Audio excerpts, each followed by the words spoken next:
This episode is brought to you by the new Gold Silver Vault app. Get it for free at hiddensecretsofmoney.com. The entire world is facing a debt-driven disaster, the scale of which has never been seen before in human history. The situation is now so severe that we're left with only two options: default on our debt or inflate it away.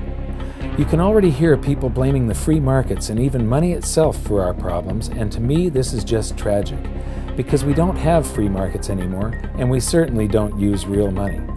This is the real reason for our problems. Our money itself has been corrupted. It's not just an issue of economics. This affects your freedom. When this crisis hits, people will be screaming for the government to do something when it was the government that caused the problems in the first place. Many societies have faced this dilemma in the past, and we can learn what the outcomes might be simply by studying what they did and comparing it to what we're doing today. So while I was in Germany, I decided to stop by one of my favorite museums and take you on a kind of crash course of the history of real money, how it evolved, and the twin dangers that arise when money is corrupted. I'm here at the Bundesbank Money Museum in Germany, and this is one of the best museums I have ever seen. Right at the very beginning of the museum, you walk in and it starts with barter. You know, originally the first form of currency was livestock. The problem with livestock, though, like for instance this cow, if I traded this cow to you for something and somebody else wants to trade you something else that's of much lower value, you can't make change.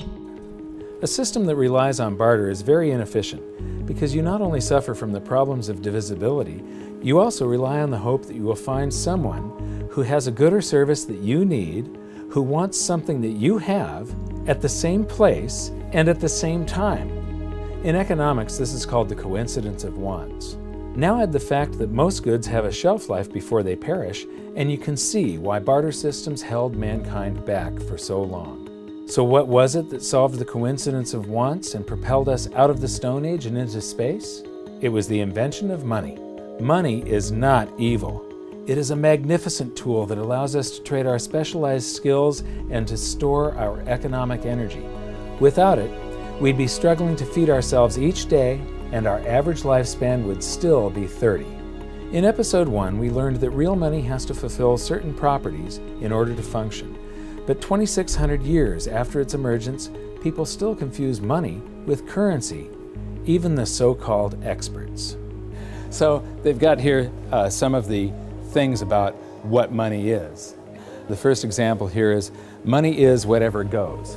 So, in earlier cultures, commodities such as cattle, stones, or metals were used as money. Buyers took the value of the goods on trust when making their purchase. Today, too, money is a question of confidence. So, the currency, today isn't money, today we're using currency, but the only reason it has any purchasing power whatsoever is because yesterday your experience was that it purchased something. So you have faith that it's going to purchase something tomorrow. Otherwise, it has no value. Whatever form it takes, reliable money has two characteristics. It is genuine and it is stable. People can rely on its value. Well, you know, what fiat currency around the planet has maintained its value? They all fall in value. So right away you can see the difference. They're talking about currency here. And when they say it's genuine, I mean, what is genuine? A counterfeiter, somebody that's running their own printing press in their basement, is making genuine notes as far as he's concerned. I mean, they're genuine counterfeits. These things that just come off of a printing press, well, yeah, it's a genuine lie from a central bank or a government that you've got something that's going to store value for you, because it doesn't over long periods of time. It loses value. Gold, banknotes, and electronic money, meaning electronic currency, may be stored, divided up, or transported. As its material value has declined over time, its genuineness has had to be beyond question. Well, this one says that it's got to maintain its value, and right here they're contradicting the next one. The one thing here, gold, is the only thing that they're talking about that has not lost its value. In the past, rare goods were used as money. Today, central banks must ensure that the supply of money is restricted. Well, what are they doing all over the planet today? They're lifting all the restrictions on how much currency they're creating. They're flooding the planet with currency. The next display shows the usual museum pieces that are described as commodity money: cowrie shells, representative axes, cocoa beans, and the like. While these work better than barter, none of them were actually money because they all had a weakness: one or more properties of money that they couldn't fulfill. Therefore, they are commodity currencies, not money. Some of these were widely used right up until the beginning of the 20th century, and there's some stuff here that I haven't seen before. Here's something very interesting. This brick of tea, its value is in the intrinsic, it's in the commodity that you're using, it's the tea. But this one has a certain fungibility to it. Each unit would have the same value, and you can make change. You can snap these things apart into units of 6. It's portable. It's not that heavy. This fulfills quite a few of the functions of money. I would not imagine that it's that durable. It probably doesn't wear that well. And now we come to the emergence of real money. Here we have little pieces of metal, just little pieces that have been broken off of bars or something that was cast, other little blobs of metal that were traded as a currency. You know, they had purchasing power, they had an intrinsic value, but they still weren't fungible, which means interchangeable. Every one of them had a different value.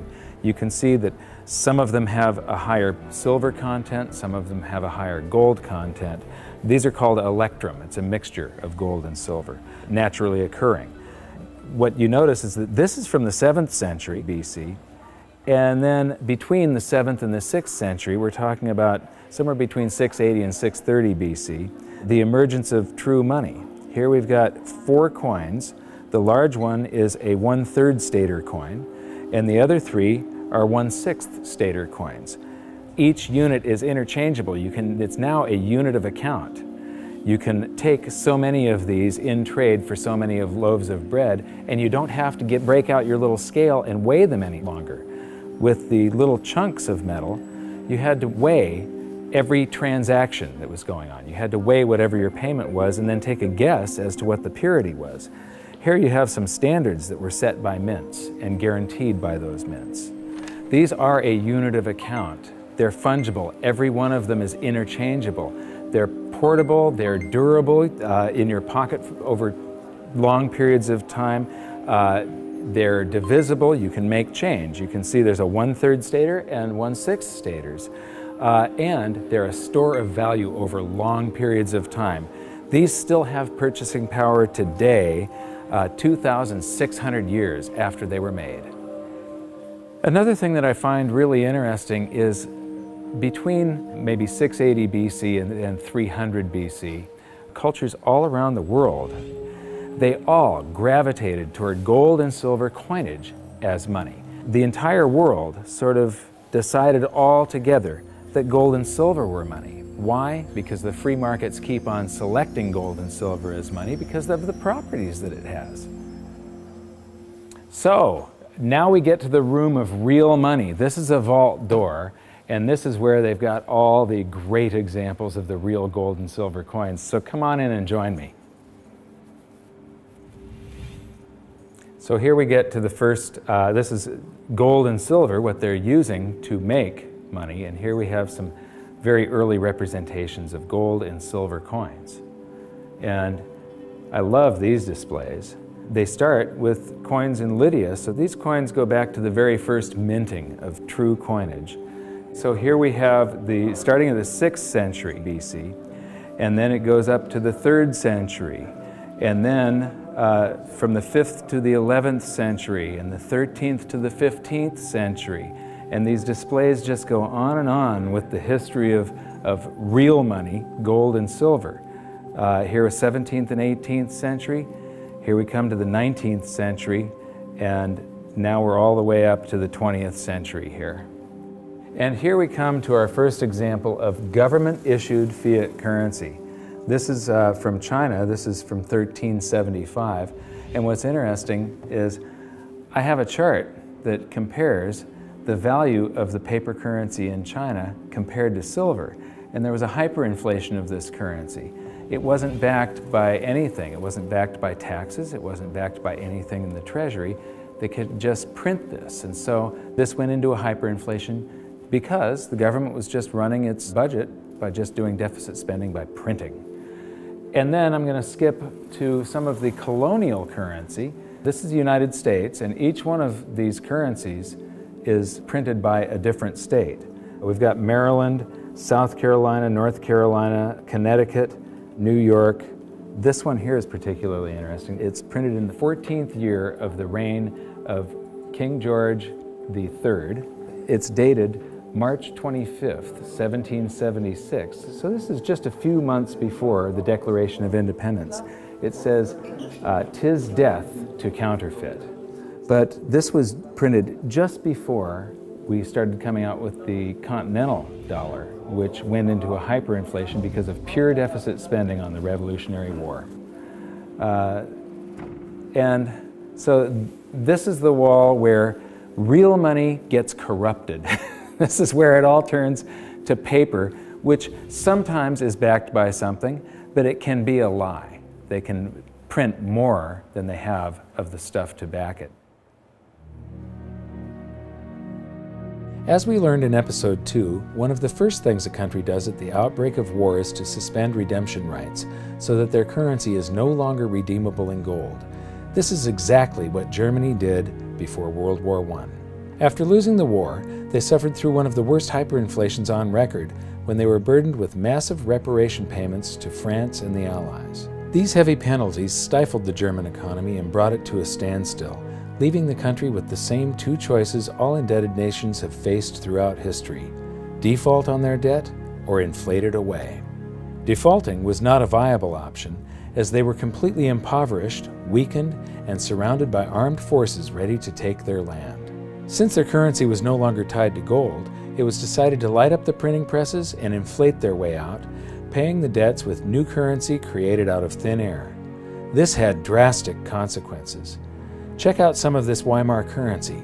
The display starts with one mark that actually purchased something, but soon the notes rise to the thousands, then the millions, then the billions, and finally the trillions. It's mind-blowing. You'll notice that I'm laughing a little bit as we move through the museum, but I'm not laughing at the people.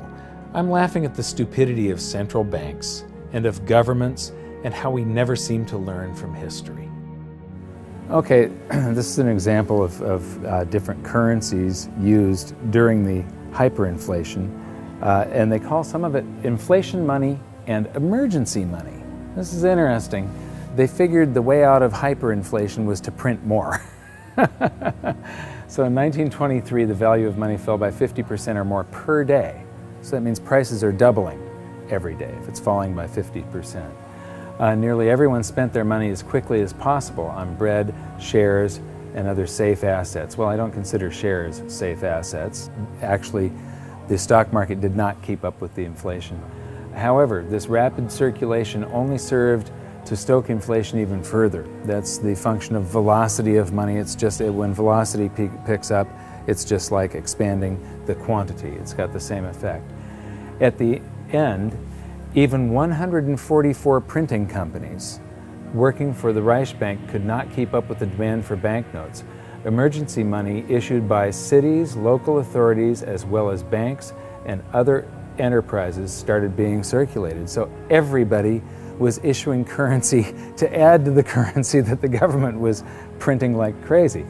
Although banknotes with face values of trillions of marks were issued, the vast demand for money, that's not correct, the vast demand for currency led to a paper shortage. Printers used anything that could be found, including wool, wood, and silk. So here's some example of wood, wool, and silk currencies over here. So this is a great example of how even here, in a museum of what they call money, this is the Bundesbank, one of the world's great central banks, if you can call any central bank great. They don't understand the difference between money and currency. They're calling all of this money, and it has nothing to do with money. This is just a promise. It was a promise to pay money at one point, and then it was a broken promise.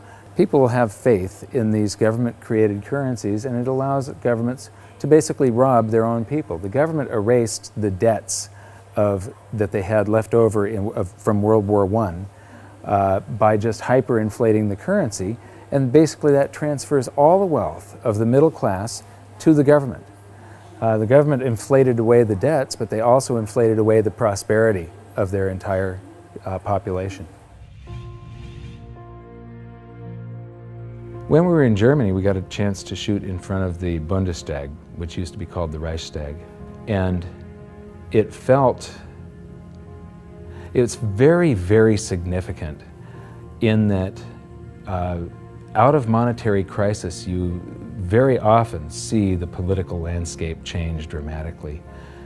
It's the middle class of a country that defines the country with their vote. They're the largest sector of any country, about 70%. And a currency crisis like a hyperinflation wipes out and impoverishes the middle class. And they become filled with fear. And it's very easy for somebody to come in and prey on that fear. And dictators arise out of hyperinflation. And this is one of my greatest fears as far as the United States goes. I think that we all have to be very, very careful and very watchful for what happens in the future. A few years ago, I was interviewing Congressman Ron Paul, and he said, I think that there's going to be a financial collapse before they come around to thinking seriously about monetary policy. But the real thing we have to worry about is not the loss of our wealth. It's the rise of a dictator. It's the loss of our freedom. And what's interesting is the rise of Hitler. There were 2 times where he played on the public sphere. He could never have come to power had there not been a hyperinflation back in 1923. Just 1 week before the end of that hyperinflation, that's when Hitler made his first big public appearance. Playing to the public fear, Hitler and his stormtroopers took over a beer hall called the Bürgerbrau Keller that seats around 3,000 people. And he took the stage by gunpoint, and to this literally captive audience, he gave the speech that would change the world. Because of the hyperinflation, the audience had been recently impoverished. Their wealth had been stolen by the government running the printing presses. And so they're all scared. He offers them a scapegoat and tells them he's got the way out. He became very popular after that, and the very next day, the people that were listening to him followed him in an attempt to overthrow the government. He was arrested, tried, and convicted of high treason and served time. While he was in jail, he was provided with a private secretary, Rudolf Hess, and he actually wrote about half of Mein Kampf while he was serving time. But once the economy started to recover, Hitler lost that leverage, that power. He could no longer play on the fear of the public once the economic situation had changed. By the middle of the Roaring '20s, he had become a joke. The Nazi Party had gone to less than 2% of the vote. Then along came the Great Depression, and Hitler seized this opportunity again. He was the first politician to actually campaign by aircraft, hitting multiple cities in a single day. And the Nazi Party went from 2% of the vote to the second largest party in Germany. So playing on the public sphere, Hitler was able to take away the rights of Germans. He was able to, all these guaranteed rights in the Weimar Constitution, private property rights, the right to assemble, public assembly, the right to privacy in the mail, the telephone system. He just took away all of their rights and seized power. So these are some of the things that we have to be concerned about and be very mindful of. Economic crisis very often leads to the rise of a dictator. Yeah, the fact that this was just 70 to 80 years ago, basically there are still people alive today that experienced this, but enough of them have died off to where the warnings fall on deaf ears. Berlin is a great example of another massive danger to individual freedom that economic crisis can bring, the swing from capitalism to collectivism. After World War II, the city was basically divided in half, the West being capitalist and the East communist. Germany was reunified in 1990, but even this short period of separation showed the vastly different levels of prosperity that the two systems achieved. So this is the famous checkpoint Charlie, and what's interesting is how quickly an economy can heal. Just 20 years ago, you would have seen a tremendous difference between the East and the West. You'd have one side that has tall buildings and is much more industrialized and new, and then one side that's very old and gray. It was one of the best examples of what a state-run society does to an economy. How the more the public relies on government, the worse the general economy gets. What happens, in capitalism, you have the greatest disparity between the poorest and the richest individuals. And there's a backlash against that. And you see this happen in waves and cycles, this cycle that goes from capitalism to collectivism. Here, the example, you had this line going right through a city, and one side of the city that was very poor, and the other side prosperous by comparison. Now, when we go toward collectivism, they want to eliminate this great disparity between the poorest and the richest individuals. But what happens isn't that they raise the standard of living for the poor up here. They drag the whole economy down so that everybody ends up living down here, except for the people that are running the government. Collectivism is a danger because we've proven time and time again that it doesn't work. The evidence is in. If you look at history, it's clear that maximum prosperity can only be achieved through individual freedom, free markets, and sound money. You'd think that we'd learn from history, but I'm going to show you a few more displays from the museum that prove conclusively we haven't. And this is where we are today. This is a sheet of 50-euro notes, and these come out of the printing press, bam, bam, bam, bam, bam, just like those notes did. And the entire world today is sort of, every central bank across the planet is creating currency like crazy right now. I think we're going into a deflation, so they're trying to stave off deflation right now by printing their way out of it. So here we've got some examples of the technology that governments around the world are putting into their counterfeit currency so that the public can't counterfeit the currency that the governments are now counterfeiting. So you've got all these holograms and watermarks and different threads and different types of paper. And then here's this big old printing plate where they pop these things out a mile a minute. And right now they are hyperinflating the base money around the world, the paper money. We're going into a deflation though of the credit money, the voodoo hocus pocus currency that the banks just type into the computer. That's starting to collapse, where this stuff is expanding. So we learned in episode 4 that modern currency creation is a complete scam, but a whole lot of people had trouble believing that it could be true. The European Central Bank has this awesome display that shows you exactly how it's done, and it's basically the same as our episode 4. So here's a quick recap thanks to the ECB. Basically, the central bank and the treasury swap IOUs. The central bank writes a check and the treasury issues a treasury bond, which is an IOU, and that creates currency, and then it gets, somebody is paid, it gets deposited into a bank account, and 1,000 marks, they withhold 10%. So right here, they're already telling you that his bank account is a lie. He deposited 1,000 in it. They only withhold 100 in case he wants some of that. And then they loan out 900, which then she buys something from this guy, he deposits the 900. They borrow 90% of that and leave just 10% on deposit for him. And the result is that it expands. Every 1,000 ends up creating 10,000, or every $1 creates $10. And they've got the result here. It's all sort of a voodoo hocus pocus scheme. One of the great things that I've noticed here is that throughout the museum they keep on proving the point that even though this is the Bundesbank Museum, they prove the point that fiat currencies that come off of a printing press eventually go to zero, that they're really worthless. This says the ideal goal of all monetary systems was to ensure that money is trustworthy and kept in short supply. Metal-based currencies restrict the money supply because metal deposits are naturally limited. However, during the Industrial Revolution in the 19th century, the rapidly growing economy needed a means of payment which could adapt flexibly to this growth. Baloney. You can have a fixed currency supply, and when you have economic growth, it means that the currency gains in purchasing power. In the 20th century, uncovered currencies, meaning unbacked currencies, have been the norm. In principle, the money stock could grow unchecked. This is why central banks must ensure that the money stock is in line with economic growth. Yeah, right. So here we've got my buddy Milton.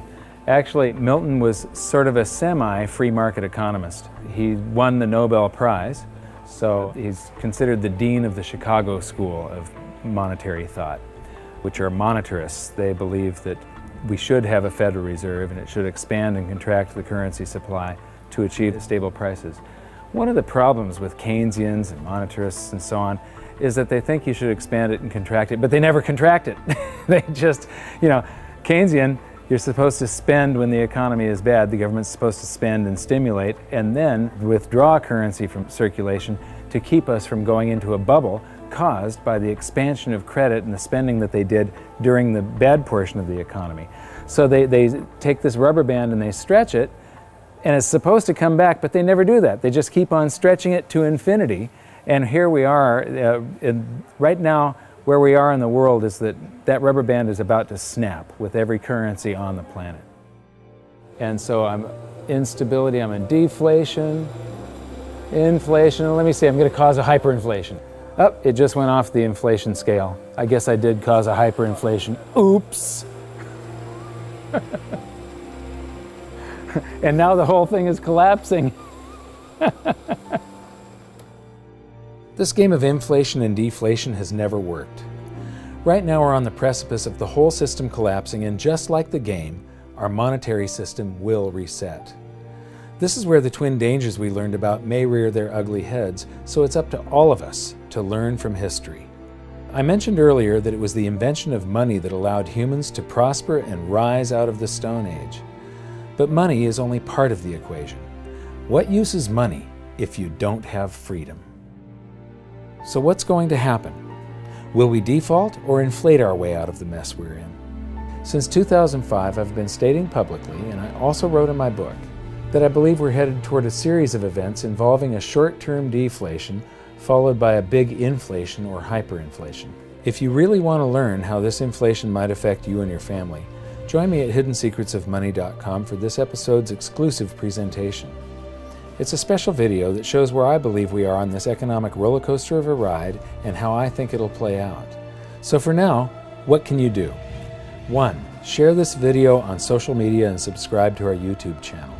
2. Educate yourself by watching the rest of this series. And 3. Take action to protect yourself and your family. Learn what you can do at hiddensecretsofmoney.com. I'll see you there.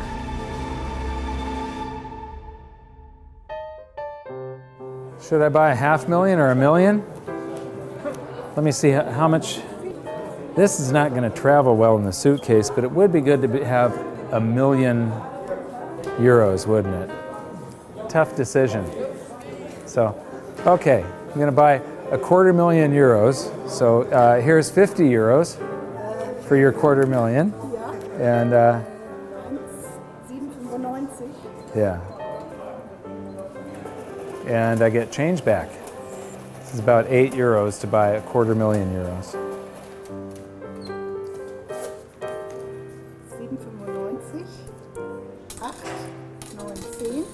Okay. Okay. And what's interesting is these are going to eventually be in here. And it won't be too long before these end up like this. Oh, and we get some chocolate gold coins. Dankeschön.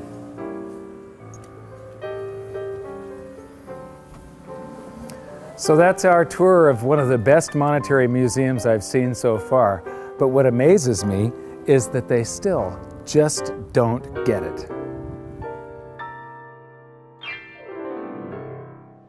This episode was brought to you by the new Gold Silver Vault app. Get the latest silver and gold prices, news, videos, and track your holdings using the virtual vault feature all in the palm of your hand. Get it for free at hiddensecretsofmoney.com.